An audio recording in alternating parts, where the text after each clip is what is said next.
Suatu ketika di tanah Jawa, seorang misionaris dari Oirscott, Belanda, menanam benih harapan di Muntilan. Beliau adalah Romo van Lith. Melalui sekolah-sekolah yang ia dirikan, yakni Normal School, Quick School, dan sekolah pendidikan bagi para guru kepala, ia tidak hanya membangun ruang belajar, tetapi juga menyalakan cahaya pengetahuan yang menjangkau lintas generasi. Pada tahun 1914, berdirilah sebuah sekolah baru di Pasar Anyar, Mertoyudan. Sebuah ruang baru bagi para pendidik lulusan Quick School Muntilan dalam berkarya menabur ilmu.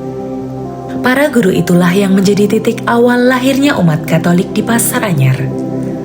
Perjalanan itu dipelopori oleh Joyo Atmojo bersama tangan dingin Romo Spekel Esy. Mereka mewujudkan sebuah impian yang lahir dari doa dan kerja keras.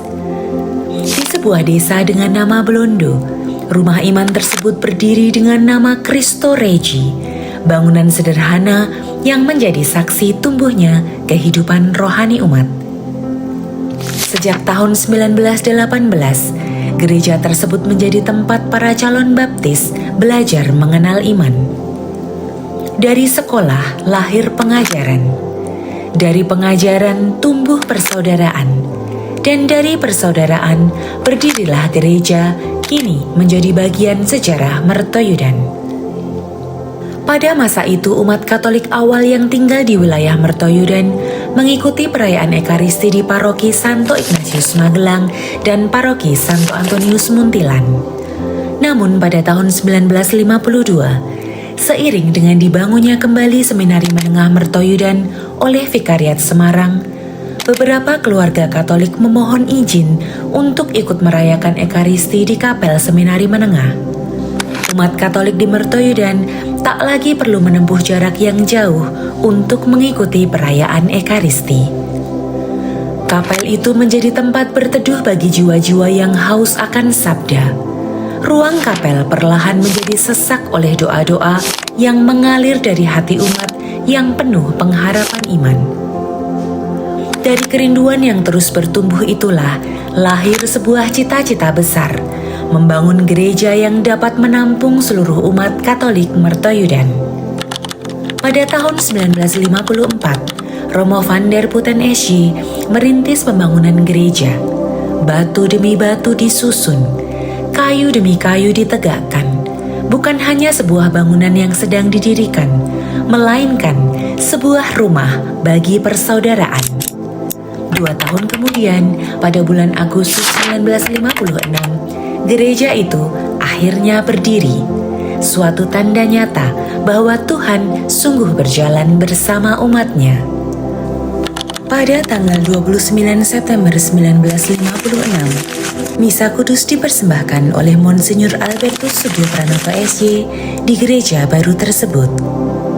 Doa syukur memenuhi ruang gereja, berpadu dengan haru dan sukacita umat. Sejak saat itu, lahirlah secara resmi Paroki Santo Yusuf Pekerja untuk menaungi umat Katolik di Mertoyudan. Dalam masa pelayanan Romo Aloysius Wahyoso di BOPR, pastor pertama Paroki Mertoyudan, langkah-langkah pembangunan mulai berjalan. Beliau memperluas kawasan gereja dengan membeli tanah di sisi kanan dan kiri bangunan gereja, memberikan ruang bagi tumbuhnya kehidupan umat yang semakin harmonis. Semenjak didirikannya stasi Tegal Sari, para umat semakin semangat membangun perjalanan iman. Dari pelataran gereja yang sederhana, langkah pewartaan merambat ke berbagai penjuru. Pada pertengahan tahun 1993, berdirilah Kapel Bunda Maria Penolong Abadi di Deangan. Tak hanya bertumbuh dalam jumlah, Paroki Mertoyudan juga semakin luas dalam pelayanannya. Wilayah Borobudur dan Mendut kemudian terintegrasi dalam keluarga besar paroki ini. Umat dari berbagai wilayah dipersatukan dalam satu iman, satu harapan, dan satu persekutuan.